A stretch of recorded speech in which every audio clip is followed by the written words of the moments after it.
Your friends, your friends. Radio friends again. Radio friends again. We've got a lot to share. It has been a great week for radio. Steve Parker on the 22nd of August. Unbelievable. Right here in Berlin, Connecticut. Nice crew this morning. So I'm going to ask everybody to jump on as we go around the room. And let's start off with Pete Saland. Hi, Pete. Well, good morning, Steve, and good morning to my friends, all of whom, or most of whom I saw over the weekend. Boy, was that a gas and well worth coming up, although I've been paying the price with achy muscles and all that stuff all of this week from sitting in cars and sitting in airplanes. But Danny, thank you for chauffeuring me around Connecticut. It was really nice not to have to drive too much. And just hello to everybody. And boy, didn't we have a great time this weekend. There's Bob Craig. Good morning, Bob. Hi, good morning. It is a fantabulous morning here. 64 degrees. It's dry, it's sunny, it's gorgeous. So I hope you have the same weather wherever you are. And pictures from the reunion. Are there any pictures circulating around? Oh, yeah. We got Bob Gilmore put up a bunch. We got a picture of Pete Salant was actually sitting on Ron Pell's shoulders. We'll talk about that in a little bit. Speaking of Ron Pell, hi, Ron. Good morning from lovely Cheshire, Connecticut, where it's beautiful sunny day in the mid 60s now and going up to 80s, and we're still in summertime, although it's rapidly coming to a close, but nice day. And Pete Saland is from Virginia and Bob Craig is from Philly. Right. So all right, let's go over to Dave Overson. He's still put away, he's still camping. He's gone off to camp for the summer. Radio camp. What's happening, Dave? Well, we're here in Rocky Hill. What the hell am I talking about? We're here in Griswold, Connecticut, and it's about 62 degrees, sunny, and it's another gorgeous day. And that's all I've got to say. Just keep the show on time. All right. John Landry. Hey, how are you? It's a beautiful day here at the lake. 66 degrees outside. Looking forward to a nice, warm summer day. And East Hampton. Tracy Carmen from Longmeadow, right, Tracy? Live and in person, 68 degrees, sunny, beautiful, and it had a great blast of a time at the event, and great to see everybody. At Chuck Krause. Hi, Chuck. Good morning, guys. I'm going to get it. Lancaster. Lancaster. It's Lancaster in California, I think. It's a lovely day. It's cool. We missed the event last weekend. We were celebrating my wife's 75th birthday. Happy birthday. Well worth observing. And we're getting set for a week's vacation, which will begin on Monday. Meanwhile, we're just watching the squirrels and bunnies and so on in our yard. And I'd like to be able to say that all's right with the world, but that's another show for another time. Thank you. That should be the after show. Oh, and there's Joe McCoy is back. It's nice to see you at the reunion too, Joe. You know, it's nice to be there and meet all you guys in person, you know, instead of seeing you on an iPad screen. And I wish I had more time to mingle and talk to everybody, but it was so damn hot. And I am not one of these people that likes hot weather.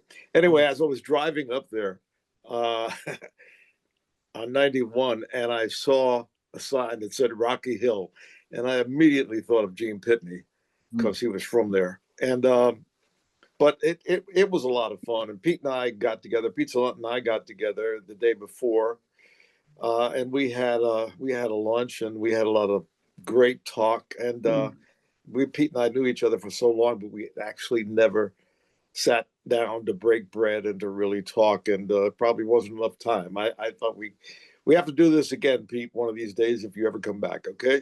Oh, there's no question. And I used to meet Joe from time to time on the train going to New York because we were both PDs in New York. Joe at CBS FM and me at WYNY. And just to be able to sit down with the man and hear his stories, was incredible. Had a great time, Joe. Yes. Great.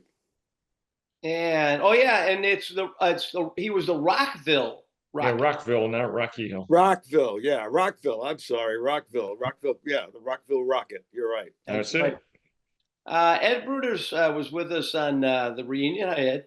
Good morning, gentlemen. I enjoyed it as well. I'm back here in New Hampshire. It took me about 6 days to get back here, but I'm very glad to see that Lee Gordon is with us today wearing the only solid color shirt that he owns. He's matching Bill Rock. Oh, yep. And if I didn't point out, Joe's down in Southern Connecticut still, right, Joe? Right. Yeah. I haven't moved, and they haven't thrown me out. And he's got the greatest baseball collection in the world.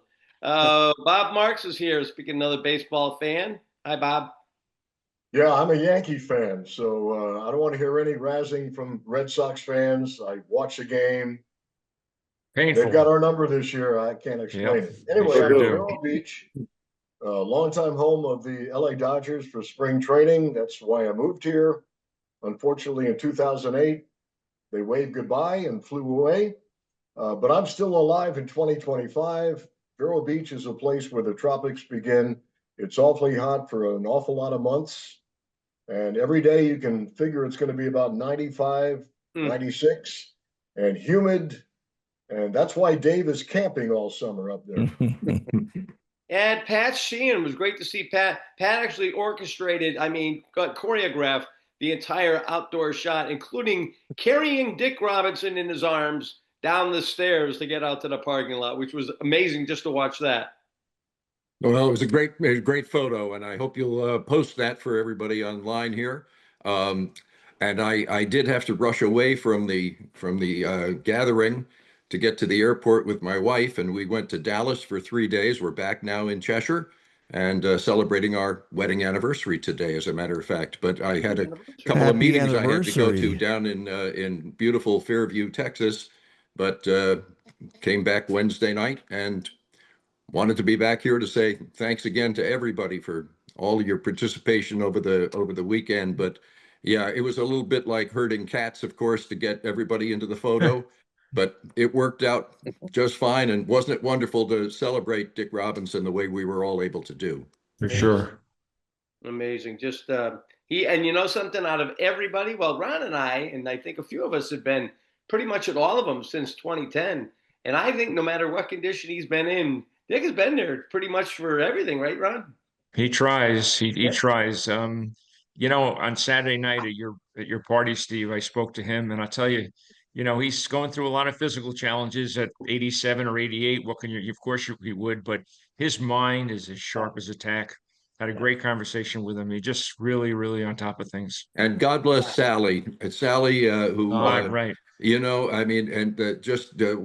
a beautiful couple, and just to see the spirit that Dick still carries around. And yes, his mind is really sharp, and it's great to be able to spend some time with him.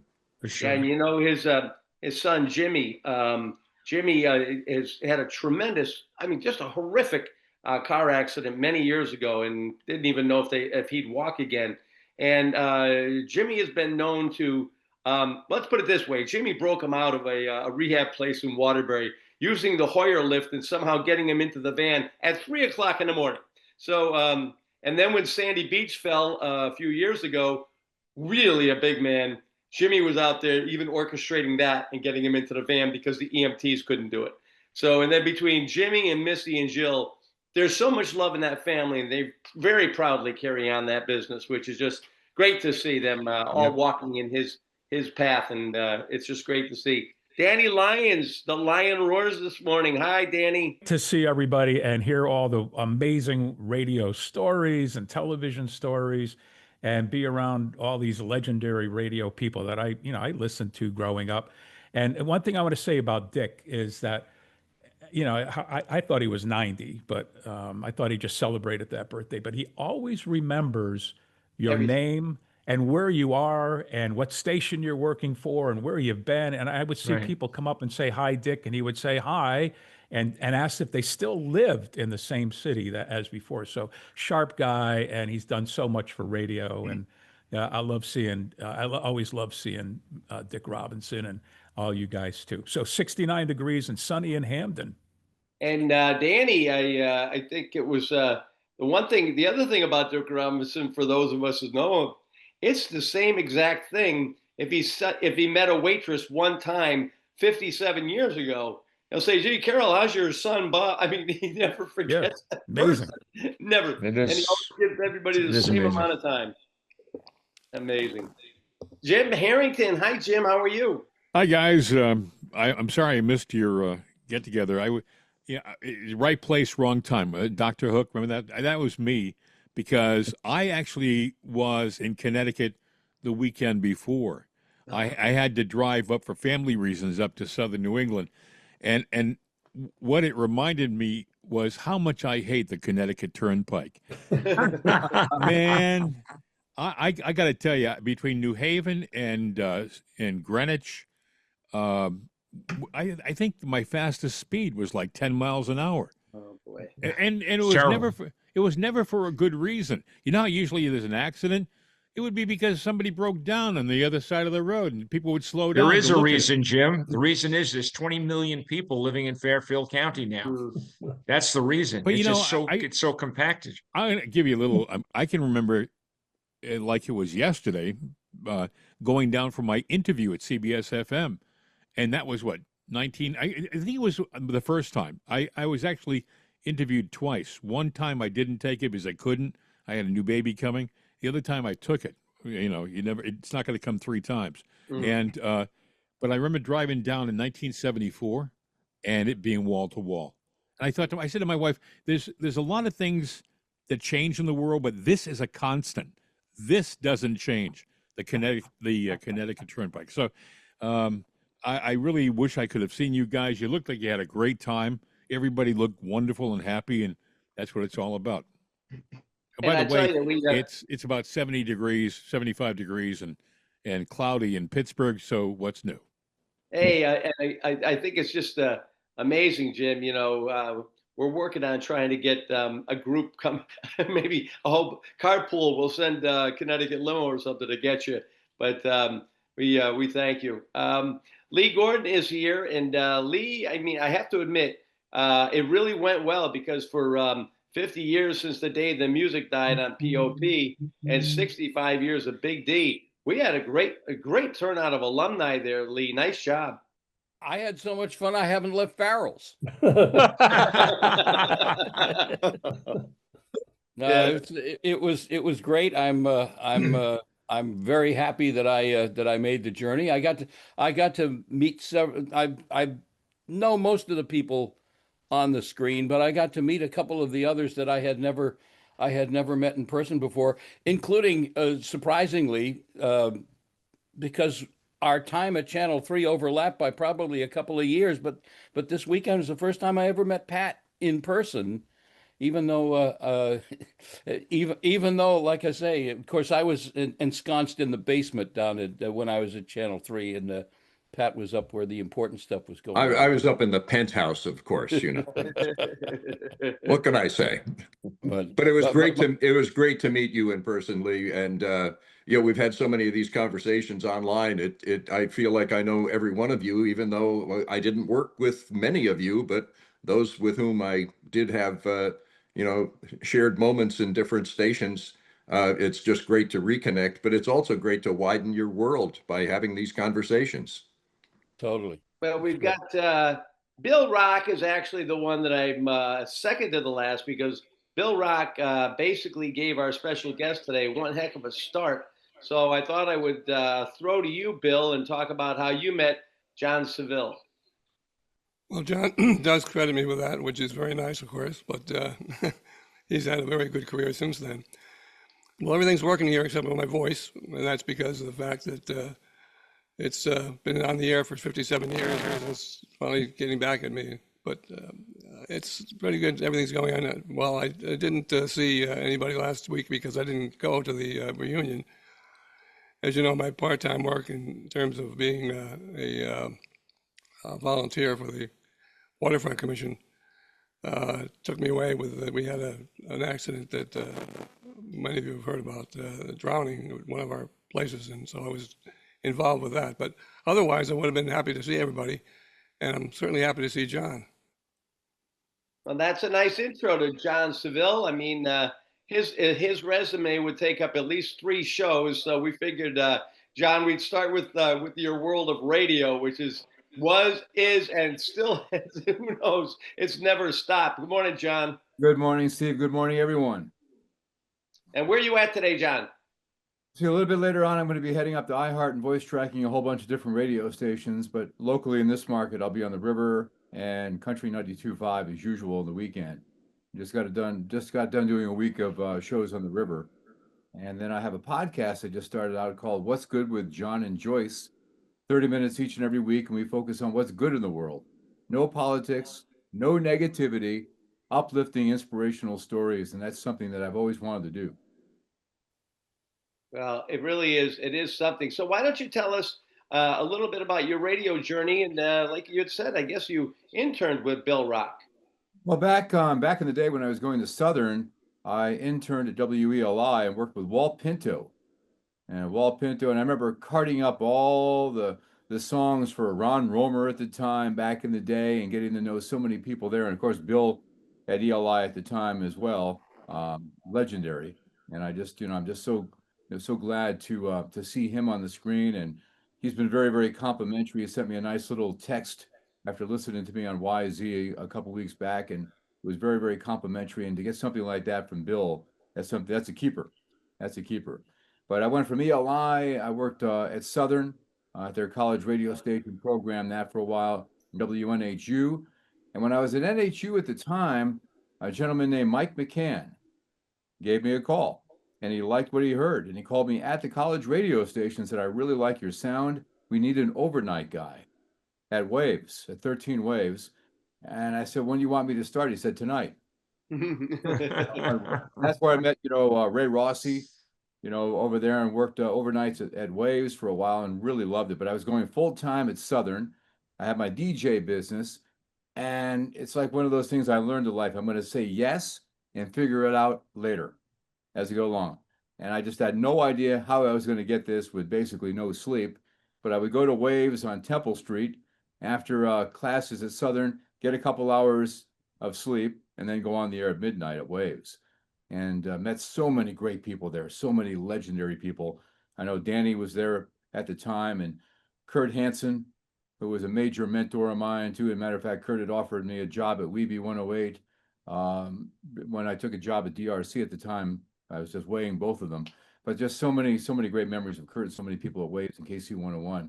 And then I ended up working at PLR, WPLR New Haven, where we picked our own music.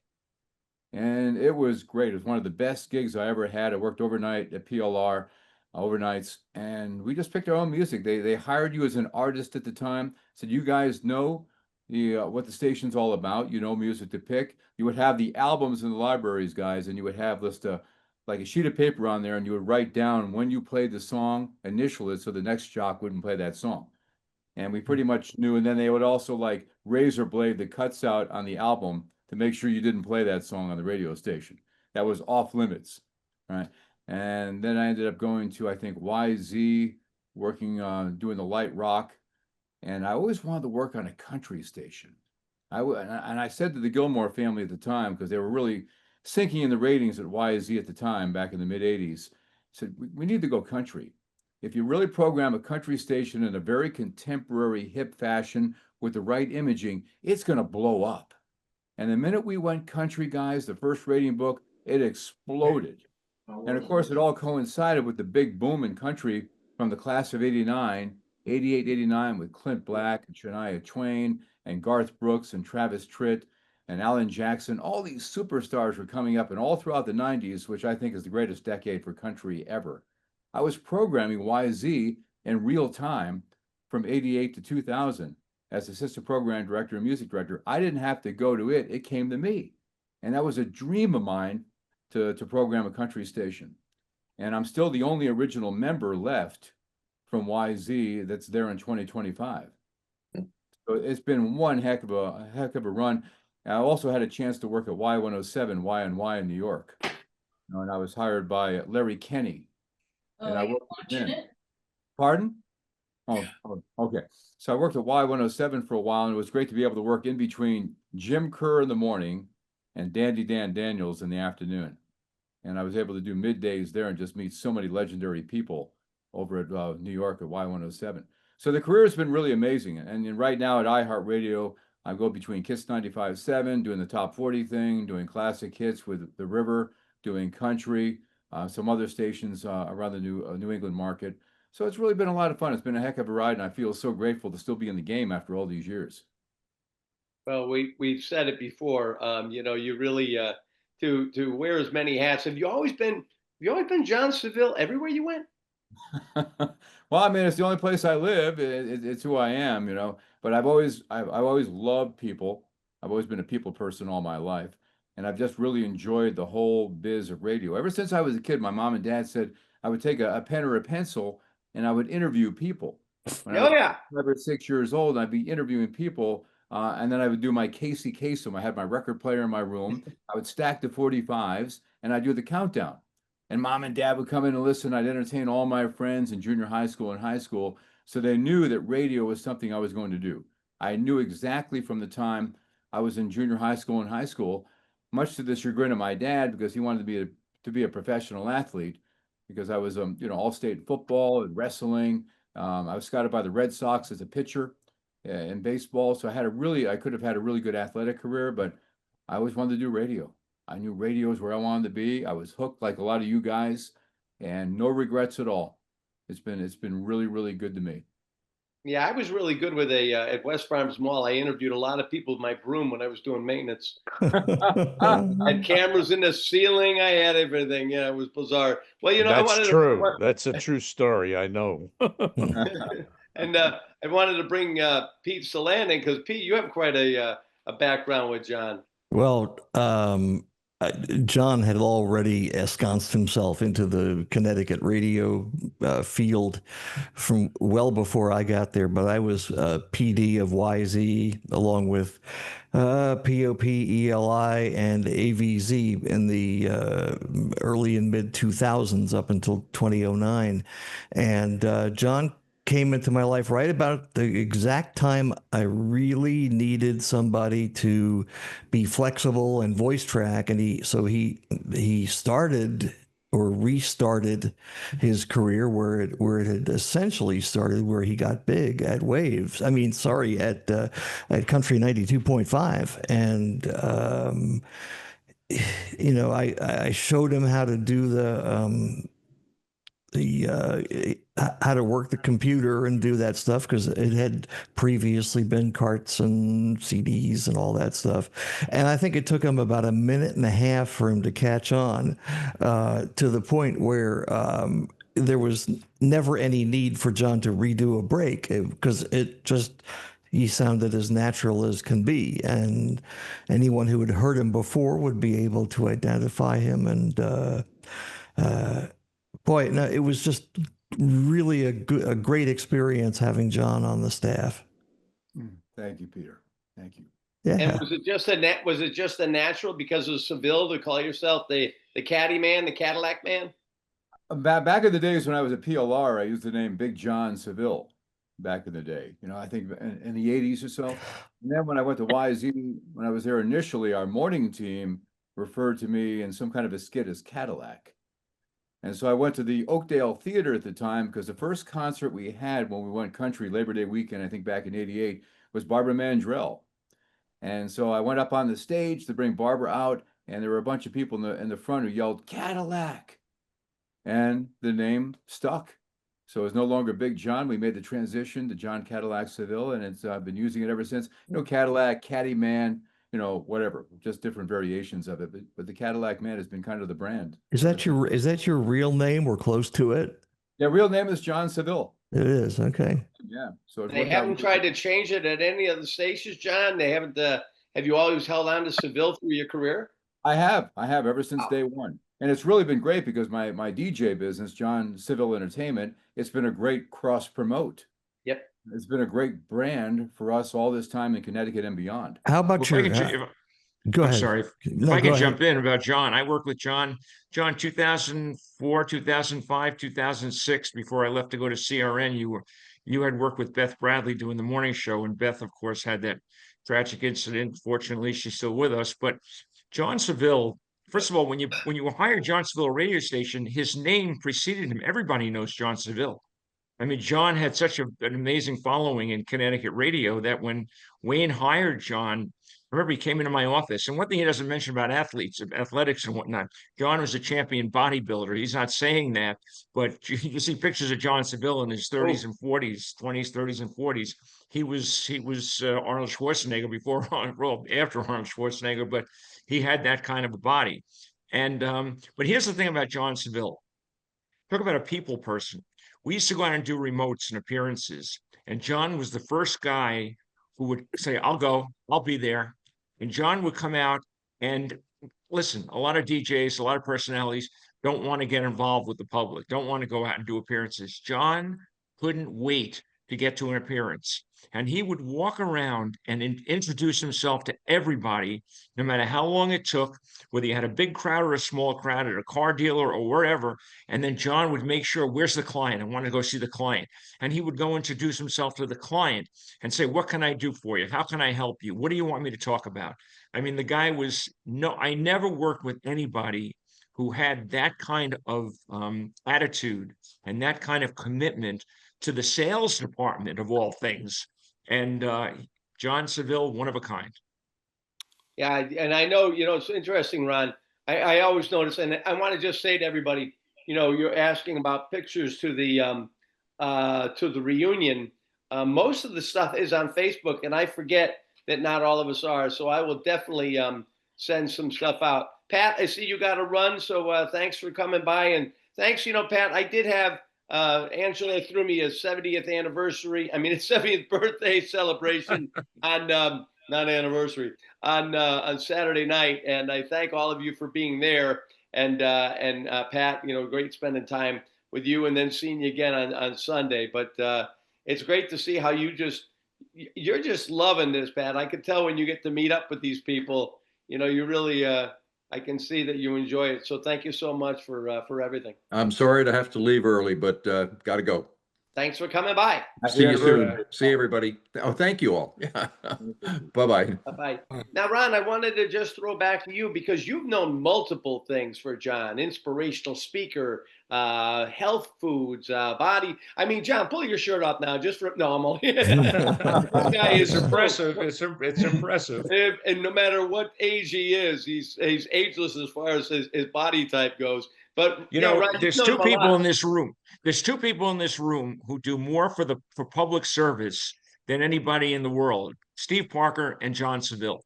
You think about all that John has done for just the community. If you go down to Guilford, in that area, you walk down the street and say, excuse me, do you know who John Seville is? Of course I know who John Seville is. John lives in Guilford. I mean, everybody knows. Fradine and I have a dear friend who lives in downtown in Guilford, and she always talks about John Seville.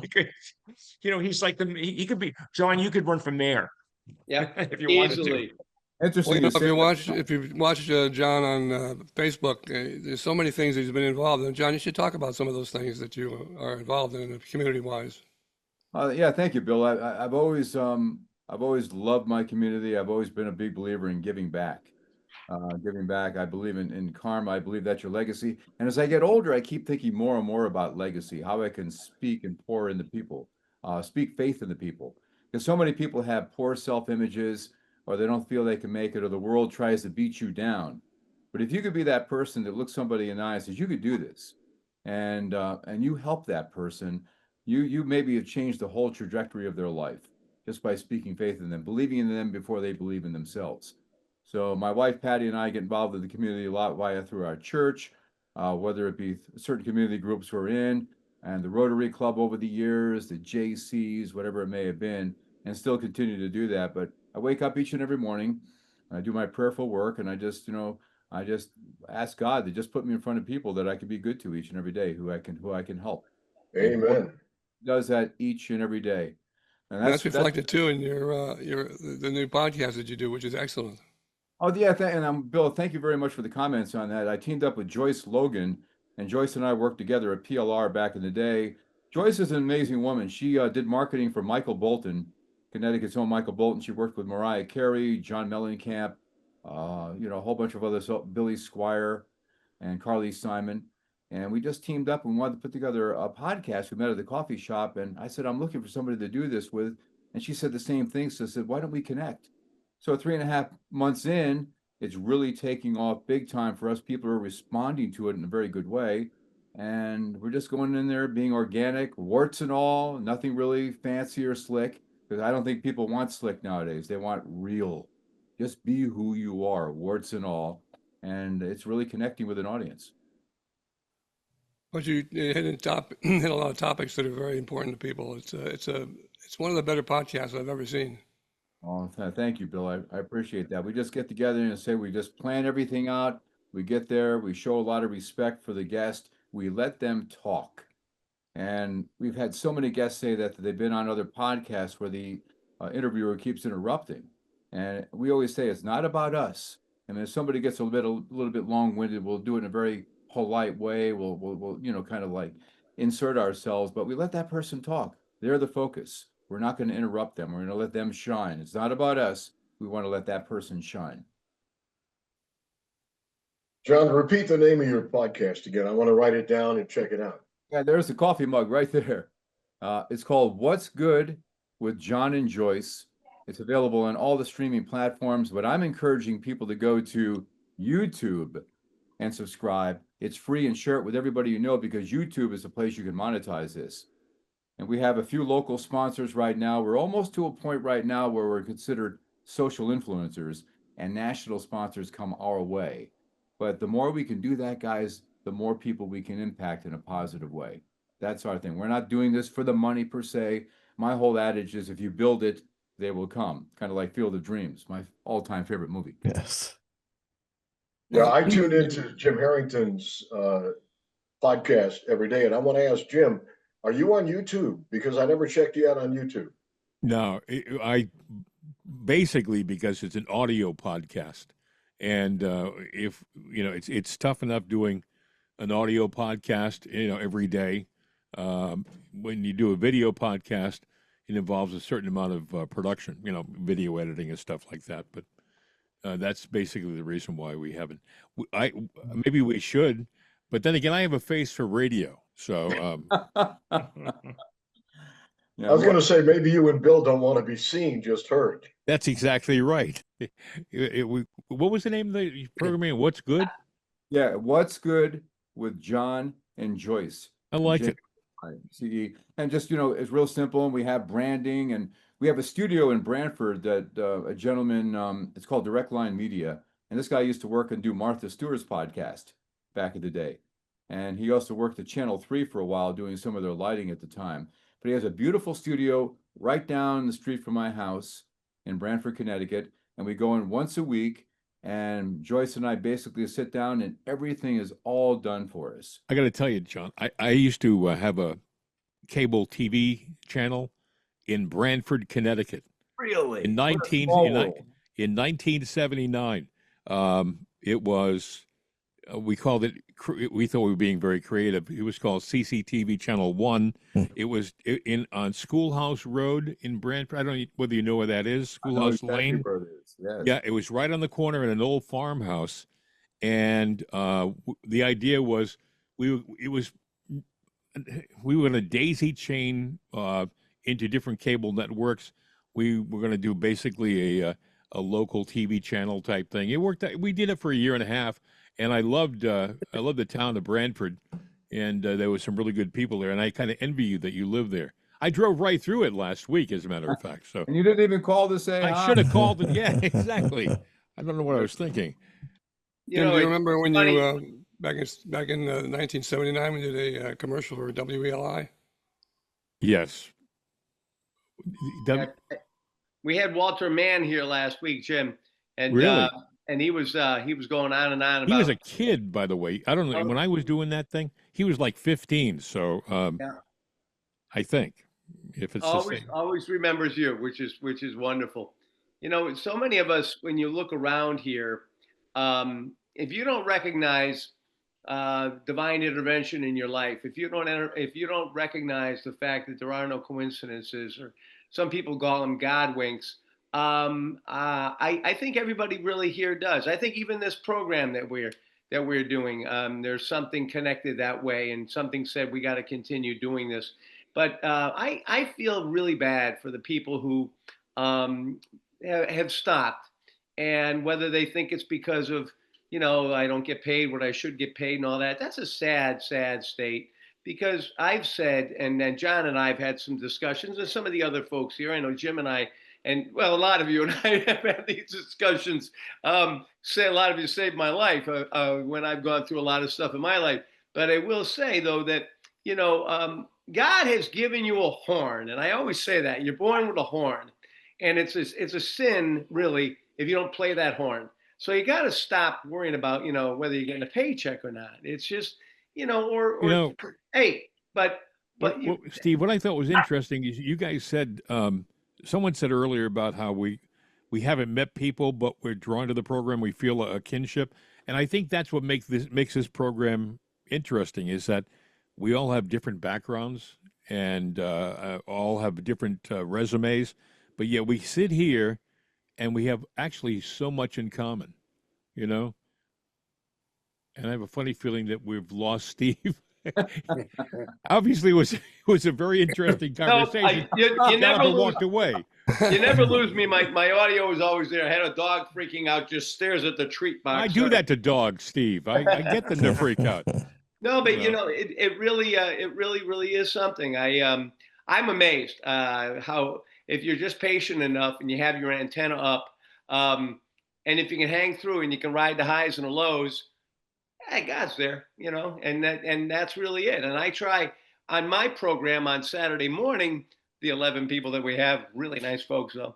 I will say though that so many people say, I don't know, yeah, I can hear your religious message in there. And I just, because more often than not, I say, God bless you, man.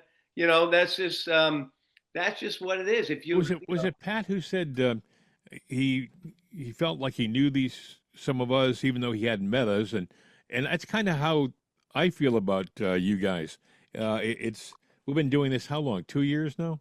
3 years. Yeah. God, time flies when you're having fun, huh? But it does feel like I know a lot of guys that I never worked with, because of this program, because we do have so much in common. We worked in the same area at the same time, same kind of station, same kind of problems, same kind of challenges, and we all had a common love for radio. And there's nobody here with an attitude, which has always been wonderful, because you guys all we all come from, wherever, whatever the job was in the building, we would do it, I mean, I love to put costumes on, still do. But at the RC, it was I saw your P-Town picture. Oh, did you see that? Yeah, I love that picture. Yeah. It says big pink letters, Provincetown, where the women are strong and the men are pretty. I just thought that was a great word. But it really is something. Like, I love the fact that John Saville promotes John Saville without being braggadocious. It's not like, oh, look at me. I mean, you see a billboard in 91 with John Saville on it. It's like coming right out of the top. And it's not phony. It's not braggadocious. It's just believing in himself and believing, because we talked a lot. Believing in that God-driven talent that you have. So I want to thank you for that, John. In many cases, one of the things, and Bob Marks, another one. Bob sat with me back a few years ago where everything hit the wall, and we had a great talk. So many of you have been there with me, and I can look around this room. Lee Gordon and Ron Pell, and Jim. So many people. Pete, and it's hard for me to go through and not look at a guy that said, "Whoa," And Bill Rock, to me, is a perfect example of really taking that God-given talent and realizing, what he has done with it, and shares that with everyone else. And Bill, you have no idea. The inspiration I get from you by doing this. I know when you're working your voice art, my dad had a hard time. He lost the use of his voice for the last 10 years. But you never stop sharing your knowledge, and that's what I think is really really amazing. So I just one of the things I think is really good about John is if you watch his podcast, he he's the most credible, one of the most credible people I've seen do that sort of thing. It's just like him talking to him now. It's just the same way he does the show. It's very, very credible, very believable, and he engages people there very well. You should check it out.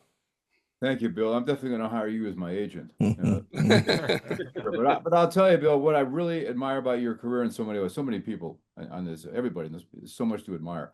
But I just always admire the fact that you were on Elvis radio, too. I mean, I saw the Elvis stuff and bagged all the movies and everything. Oh my goodness! I remember I used to listen to you all the time doing that.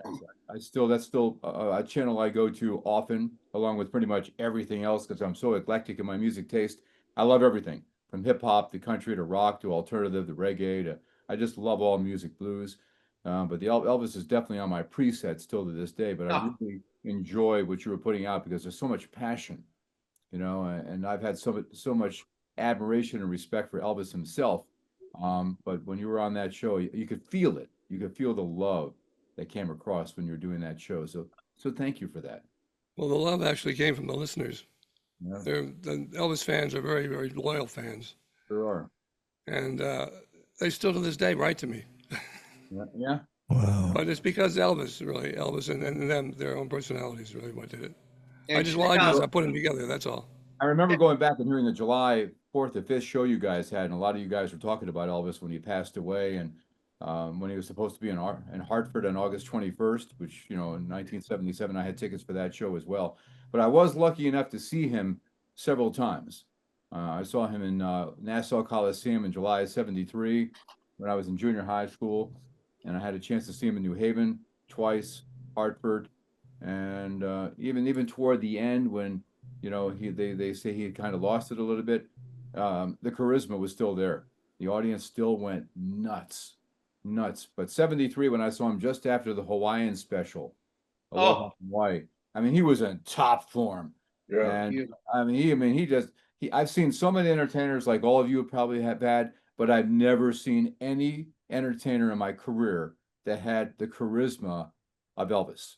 I mean, that I walked on the stage, women and men loved him equally. I've just never seen anything like it to this day. With all the entertainers I've seen in all different genres, nobody touches him. Nobody comes close. He wasn't. Yeah, Sonny, when you say that, when he did, and Bill, what I always loved when you would speak about Elvis, it wasn't just liner notes. You had the knowledge, you had the passion, and it was real. And a lot of cases, I mean, John, you're perfect that way too. A lot of times when people say these things that happened back, 10, 20 years ago, you can tell it's liner notes. It's a 3x5 card or something in their computer. You guys really know this stuff. It's not even homework. It's inbred. Well, one time somebody called me an expert at Elvis, and I said, "No, I'm just a student of Elvis." Yeah. I spent 20 years preparing for these shows. It wasn't that I had this knowledge off the top of my head. I spent about 3 or 4 hours a week just to do the one show, just prepping show for the show itself. But thank you, I appreciate all the accolades. But really, Elvis was the whole reason. It was the world according to Elvis, is what I used to say.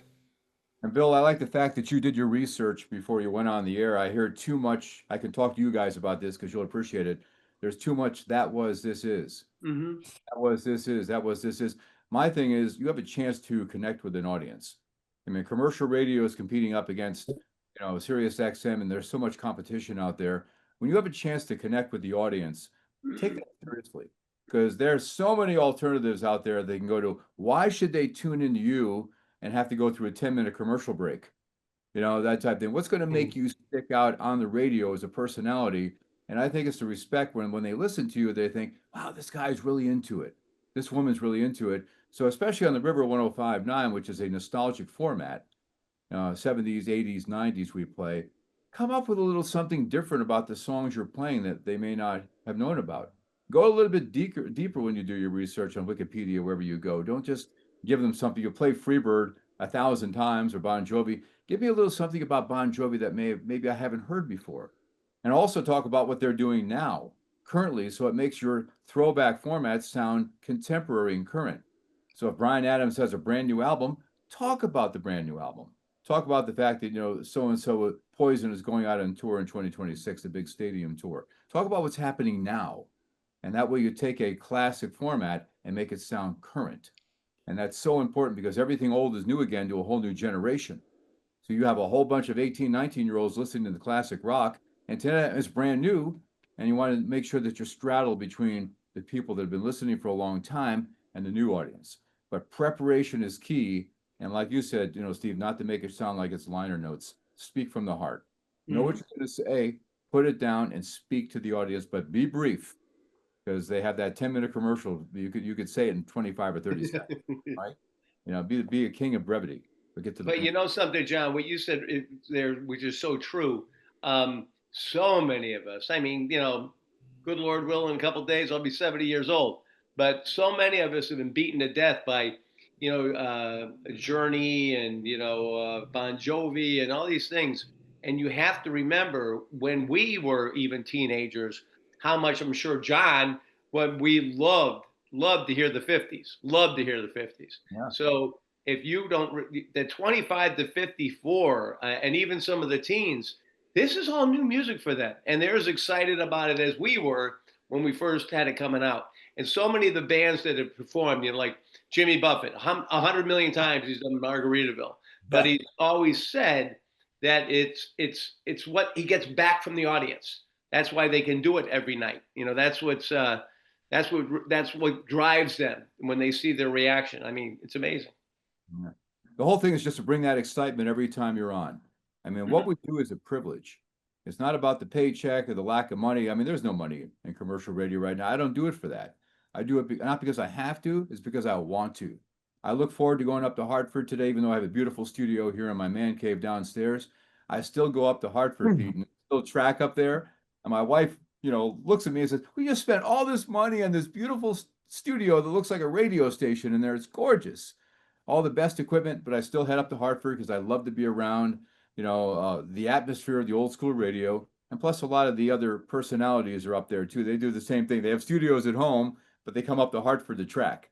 We still want to be around each other. I still want to go over to the other side and say hi to the salespeople. I want to talk to them, ask them about their day, their friendships and everything. That means a lot to me, the relationship.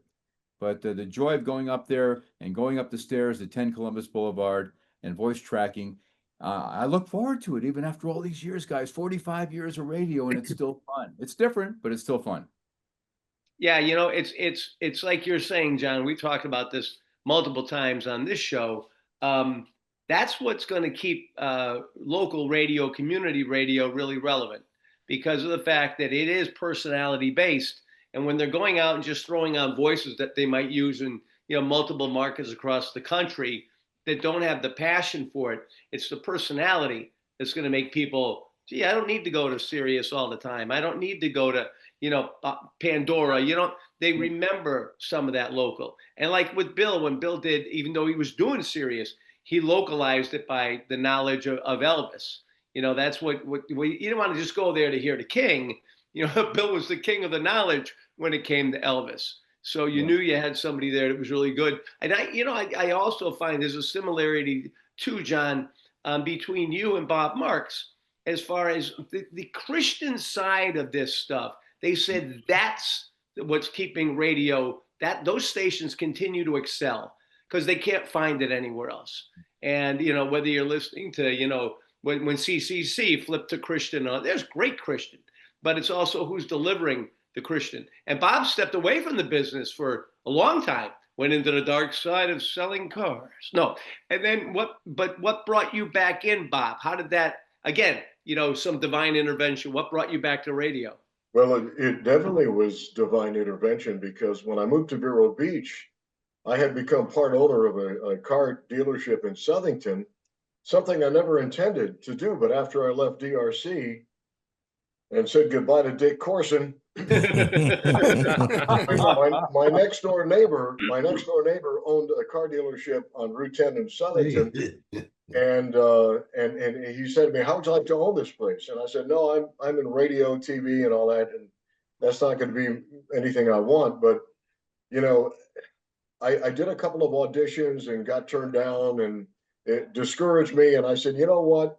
I'm just going to go ahead and take the offer." He moved to Vero Beach, Florida. I stayed on, And I didn't know I was going to get back into radio in Florida. I thought I was going to freelance. I thought, okay, there's Orlando, there's West Palm, etc. But when I got down here, the only person I knew was my friend who sold me his dealership. And we went into business with one another. And after 8 months, I was losing my shirt. I lost my house and everything. And I was invited to go to church. And I was invited to this church. And my wife and I had never been to a Protestant or non-denominational church because we were Catholic. And I got involved with the youth group there and playing my guitar and singing and leading. And a local radio station had heard of me that I had a radio career before I moved to Vero Beach, and they were in need of a morning man. And he took me to lunch, offered me the show, and I knew nothing about Christian radio. And I was a little apprehensive because I never really listened to the artists. But he said, that's okay. You know, your talent will carry you. And with God's help, I managed to do that morning show for about 15 years. And during that time, I used my real name, which is Bart Mazzarella. And I was known as the Bart Man. And people today, even after I stopped being on the air there in 2006, I started there in 91. They still remember me and say they miss me and all that. And I had an effect on their lives. It got me involved in many ministries, men's ministry like I am today, Legacy Minded Men, which the guy who took my place at Christian FM started that ministry in New Jersey. I mean, God, like you say, you know, you got to connect the dots. Mm-hmm. And God was working in my life all this time. So that's where I am in my life by God's grace. You know, I'm still here. Hey, I'm still I tell alive you, in 2025. when I left Channel 8, the offer was to continue on with my voice work, and my boss said, you know, we're going to have guys doing it from their homes now, and I said no. He said, Steve, you've been here 17 years. You know, I mean, this is, you just think about it for a couple of weeks. And I went back 2 weeks later. And I said, no. I said, I'm a radio guy, but I've always loved to come into this building 3 nights a week for 17 years. And that's because it's the atmosphere. It's having it around you. And when COVID happened, I joke with the fact that I don't know how many weeks they wouldn't run an ISDN to my house and 3 hours on Saturday morning. So I go on Facebook for a half an hour and say, I'm still in the kitchen, you know, but it was, you know, it was just a matter of, you know, keeping that going. But I never thought that before TIC I'd ever be back on the air anywhere, because I just made it clear enough was enough. And I was walking out of Arnold Dean's wake, and a lot of you know this story. I was walking out of Arnold Dean's wake, and the head of CBS, Susan McDonald, was, you know, walking in at the same time. The place was empty except for Arnold Dean's kids and his family. And here she comes. She looks at me, and she knew that I'd done some television stuff, and she hadn't seen me. I worked with her from 98 to 2000. And she goes, shouldn't you do something for us? I said, excuse me? She goes, you should really do something for us. And she was really looking for somebody to fill in for Ray Dunaway a Saturday every now and then. I must have hugged her and squeezed her 2 or 3 times in that hallway. And she told me to call the brand's manager now. And they said, you know, I said, can I use your name? They said, sure. And I said, I called up, I said, Suzanne thinks I should do something for you. There was complete silence on the end of the line. And I said, don't you love calls like this? And you know something? That was over 12 years ago. I still don't know if I'm going on this Saturday, but it's that. She told me years later, and Bob Kurzman passed away, and I bumped into her at his funeral. She goes, you want to know how I knew about your family's history in Hartford radio? I said, how? She goes, Arnold Dean told me about it. And I'm like, so that's not somebody stepping in. So I know I get preaching a lot. So hopefully you haven't lost the crew this morning. But I think all of us have that faith running through us. But when I do that, when I go on the air and you think that maybe this is the last Saturday, you just do the best you can. And if they ask me to leave, who's surprised? You know, we're going to syndicated fishing next Saturday. It's what they do. Hey, can I bring up a subject because there was a death in the last week of somebody who was prominent in the business, and I'm just curious if any of you folks, especially those who had New York connections, ever ran into Art Wander. Yeah, he was the first Most of his career in Buffalo. He WRFM. died at the age of 98 this week. He was the first PD of WRFM. Was he? Yeah. He was the PD at WPOP in the mid 60s, I think about 64 to 65.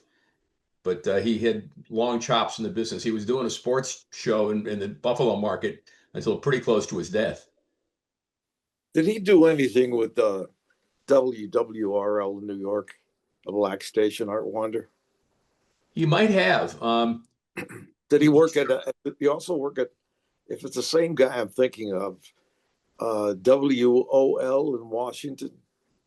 It could be. He consulted as a PD to a lot of places. Yeah, maybe. He started his career in 1956 when he got out of the Army. He worked to KBW in Buffalo as a news reporter. I think he may have been a consultant to ABC when they first went on. Okay. You know, one of my favorite stories. I'm sorry, let me just point this out quickly. Was Jim Harrington. And Jim was pretty much out of the business, and I had heard about this super radio thing that was coming. It was going to be all the cars in the world. So I said to Jim, Jim wasn't in the business that I knew of, and he was at home. I said, Jim, you're perfect. They're looking for an ABC type of format. This is you, Jim. No money involved, but the money was coming, right, Jim? Yeah, the check was in the mail, and I thought this can't last. And what did I do? 2 years, 3 years? I said, and what I said to you is, as long again, a man that's got the horn that God gave him to play. It was it was like a hobby. It was like too much fun not to do it, and I didn't have to leave my house. I got all the stuff here, and it was a chance to play again, you know. And I did it for 3 years. I don't know how many listeners they had. I mean, they may have had 2, the owner and his wife. I don't know, but it was a good time. So this wasn't the Rick Sklar Super Radio, right? No, it was actually called Super Hits USA, Solid Gold USA. It was a guy in Minnesota put it on the air, Minneapolis, and he went down and he spent a bundle, bought the entire one of the entire ABC jingle packages, and it sounded. What amazed me was they did the package like in 2019 or something like that. It sounded exactly like the ABC. I put them side by side. I thought, I don't know how they did this because they can't be the same singers. No, the singers were long gone by then, but John Wolford was very good at matching the sound. Oh my God, it was. I don't have a copy of those. I heard some jingles that were done trying to emulate WABC on the West Coast, which failed miserably. Solid Gold USA, that's what it was. Yeah, I don't have copies of those. As for the Super Radio, the Rick Sklar thing never took off on the ground. And it took off. I mean, I have the jingles for those. They had cuts for all the jocks that they planned on having on the format. It just never worked. It never got anywhere. I don't know whether you can hear this. Jim Harrington. Music Radio, Solid Gold USA. Yeah, I can tell you who the voices are. That's a mashup of your CBS FM name jingle and that. I did that. I did a contempo cut from Series 18. Yeah. But the second part was the ABC part, and I thought it was amazing. I was impressed. I wanted to work there just for the jingles. Hey, I got the only jingle on TIC thanks to Tracy Carmen and Ed Bruder. Marrying up one of the old with a couple of old cuts. Tracy got him to sing Steve Parker, and then I got Ed put on the TIC jingle from the late 70s, and I called up and I asked if I could do it, and there was just like nothing. Okay. And then I asked that was from Steve Salhaney. Then I asked my my ops, my brand manager, and she said nothing. And I waited for a response. I said, got a feeling that both of them don't want to admit that they know anything about this. So when you hear that on Saturday morning, it's really because of Ed and Tracy. You know, it's really something. Now, and you know, I know we're going to cut soon, but one thing that I think we've all seen so much longer, and John's already alluded to it, and I think Ron, what has happened in the world and is happening in the world of podcasts is amazing. The numbers of downloads are insane that have never come close. Television's never been close to it. And when you look at what's going on with this and the following that people have with podcasts, again, podcast is all personality driven. That's what it really is. And I find myself going up and down, and I'm listening to podcasts all the time. But Ron, what was it? Grogan. You give me the guy again. I'm really bad. So his name was Dr. Ned Holloway. He wrote a the seminal book on ADHD called I forget what it was called now. But we put him on the air. We did a podcast with him in Steve, that'd be 2010, Maybe. 11, 12. Yeah, And, yeah, you know, yeah. and now I'm told there are over 2 million podcasts. So think about that. Tough to break through the clutter, and everybody's got a podcast, but you know, it's hard to break through the clutter. But we had some success with that. Dick and Barry, I mean, I say it was really Dick and Barry, and really Barry Berman, who started what do we call that, Steve? They had a separate division of CRN. Sounds great. Sounds great. That's right, for podcasting. And then, but unfortunately, everybody wanted to get paid. You know, Hollow was doing it for nothing. That son of a gun. Driven to Distraction was the name of his book. Driven to Distraction. That was his book. But I want to go back to something that Joe McCoy mentioned about WWRL. When I was a kid in Brooklyn growing up, I used to listen to WWRL, a Jewish kid from Brooklyn listening to a black radio station, because they had a disc jockey named Frankie Crocker. Yes. Yeah. Everybody remember Frankie Oh, Crocker? yeah. Man, he was the greatest. I mean, he was the hippest guy in the world. And I used to love just to listen to his pitch. Do you remember delivery. the shotgun that he used, or the machine gun that he used? And you did that thing going, do it, Yeah. Frank, do it. You know, Do I it to thought it. He did all those things. He was phenomenal. Wasn't that station at the upper end of the dial in the 15s somewhere? Yeah, 1600. 1550 or something like that. Just below the police calls, kids. That's right. Did you ever listen to Jocko Henderson? Oh yeah, Jocko. Yeah, that's another name. He's from Philly. He used to commute up from Philly to New York. That's right. There's a thing called Sweet Talking Guys, which Peter Cans and a bunch of people put together years ago with interviews with all those old jocks. That's fun to watch. I mean, of course, everybody's gone. They did that. They did that interview at CBS FM. Oh, I know. I think it was around when they were doing it. Ron Reggio. I think it was Ron Reggio was the guy who produced it, and Ron was the guy. He worked for Major League Baseball, and he talked to me. We were doing during the Radio Greats weekend, and he wanted to interview a lot of the guys that were there that weekend, so it'd be convenient for him.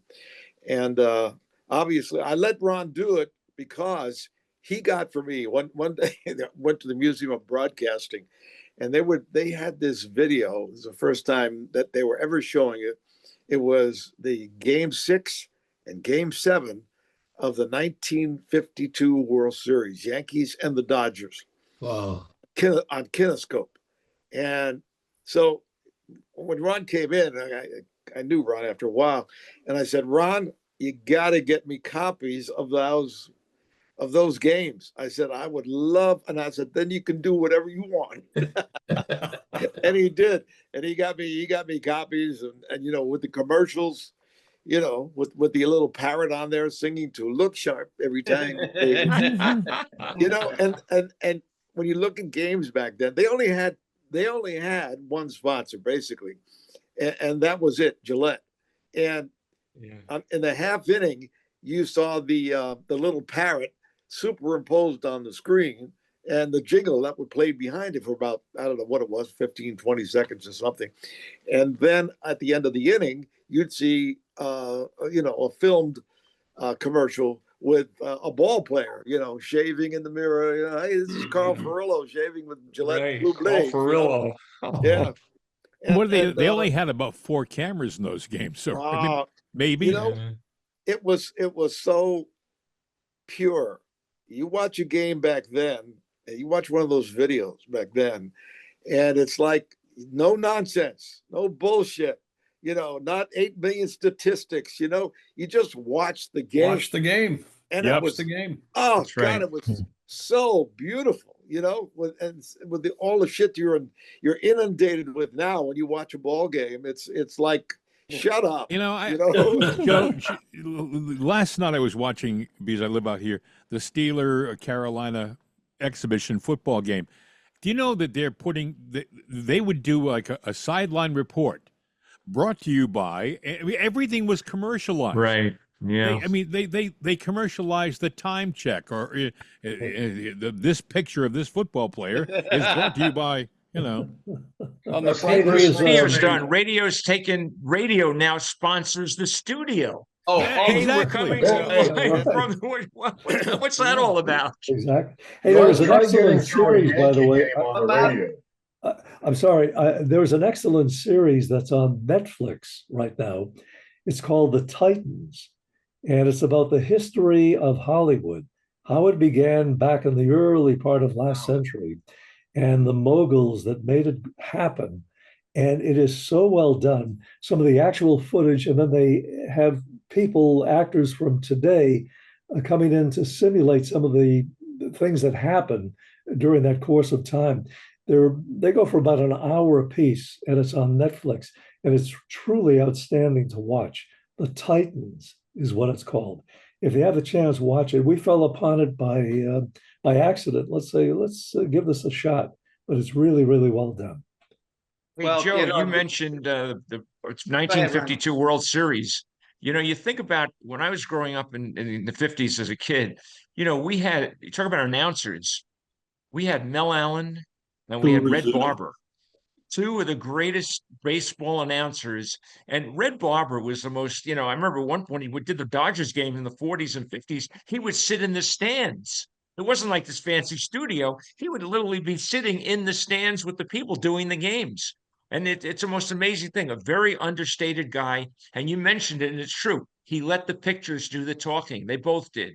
Let the game, watch the game, not all the statistics and the ops and OPS and all this other garbage. Let the game be the star. Up in Boston, and we had Kurt Gowdy and Ned Martin. Yeah. Kurt Gowdy and Narragansett's beer. Neighbor, straight from the barrel, tasting bottled can or on tap. Hi, neighbor, have a Gansett. Have a Gansett. Or Gavahanset, yes. A guy I really liked, and I think he went to the Red Sox afterwards, and I also think he went to Pittsburgh and worked with Bob Prince, if I'm not mistaken. His name was Jim Woods. Yeah. He worked in Pittsburgh, yep. Yeah, Jim was great with Mel Allen. As a matter of fact, Red Barber was okay. He was a Brooklyn Dodger guy to me. I don't care. However he came, however he lasted in New York, it was just like he's still a Brooklyn Dodger. He shouldn't be in that booth with Mel. He's a condescending SOB. And so anyway, but Jim Woods, he left like once, I think when Red Barber came in, either that or when Rizzuto came in, they let Jim Woods go, and Jim Woods left. And I was like, wow, this guy was so good. Why the hell did they let him go? And and when you go around the dial and you start DXing and you start listening to the Pittsburgh Pirate games that you get in on your AM radio, and there was Jim Woods, and I was like, wow, this is so great. I love. They probably let him go because the shortstop on the Yankees retired, and they immediately put him into the broadcast booth, and that was Phil Rizzuto, who was there for 30 years thereafter. Right. But you remember the two big beer sponsors in New York? Well, Rheingold and Knickerbocker with the Yankees. I mean, my beer is Rheingold, the dry beer. The dry beer. Yeah. You gotta love jingles. You gotta love copy that rhymes. All this stuff you remember. I gotta jump in here for a second. I apologize. We gotta be able to break away for Jim. But again, hang out backstage. That's the best part. And if you get an opportunity, no matter how you feel about it, you might enjoy it. He's doing a great job. We got Bill and Jim's It's Just Another Day, which is a podcast that Jim does every single day, and I think it's something really worth checking out. And Oh no, I got it wrong. Jim and Bill, of course, it's top billing. Jim and Bill's is just another day. But check that out. Thank He you. does Thank a great podcast every single day, and he won't even admit to how many downloads he has across worldwide.